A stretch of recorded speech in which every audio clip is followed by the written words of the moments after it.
towards a market-based social conscious.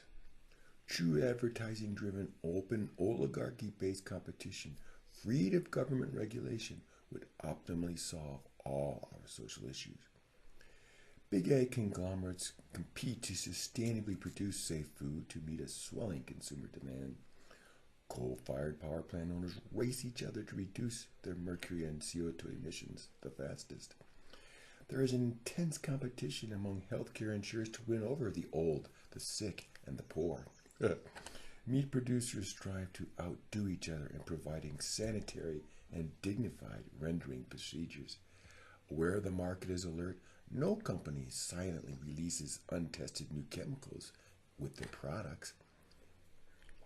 Our one food packer cannot reduce container sizes but not lower prices without losing market share. Timber cutters end clear cutting once consumers learn of its devastating effect on watersheds. Consumer choices foil frackers using secret carcinogens simply to export our vaunted energy independence. Gun violence is curtailed via far wider and more effective marketing of firearms to everyone. After further tax cuts, the rich fight over the multi-generational poor to fill their new menial jobs.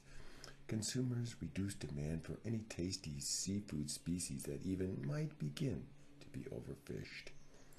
Corporations fund any basic research needed for their unknown breakthrough products of tomorrow. If habitat preservation had any actual value, companies would be vying to perform the most of it. The only money to be made on climate change lies in repairing its damage.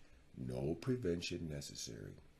Big pharma firms compete unselfishly to create cheap, low-profit, short-term prescription antibiotics. Regulating inexpensive and disposable illegal laborers would only raise costs for businesses and families.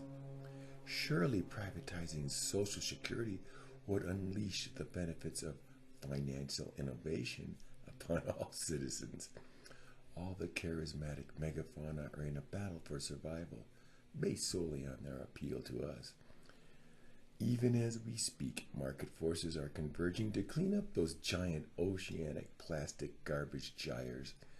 There is no direct cost associated with a greenhouse gas emission. Therefore, it is not an economic problem. When clients actually prefer kale salads to double meat bacon cheeseburgers, vendors will offer them. It's choice, not marketing, that drives fat men to flock in lumbering pickups to their tiny cubicle jobs. Abolishing the EPA would free the market to efficiently solve any real so-called environmental issues. Impending Western water shortage? Why, let private entrepreneurs compete to meet everyone's needs. Swaying voters' opinion is inefficient. Elections should simply be based on the dollar amounts raised. Smog regulation is an unnecessary, expensive, job-killing, government-infringing of zero economic value. Consumer demand is driving a new market for mitigating our nation's 500,000 abandoned mines. Privatized for-profit education is certainly proving far superior to our current foundering system. If this anthropogenic global mass extinction had any ill effect on our GDP, the market would quickly curb it. Competition to buy sponsored content ensures a real discussion of the issues by an educated public. The disincentive of poverty without any entitlement benefits would drive people to compete to get real jobs. Demand alone is forcing poultry producers to reduce the foul runoff that has eutrophied our waters. Effective marketing by for-profit health clubs will soon ensure a physically fit and healthy population.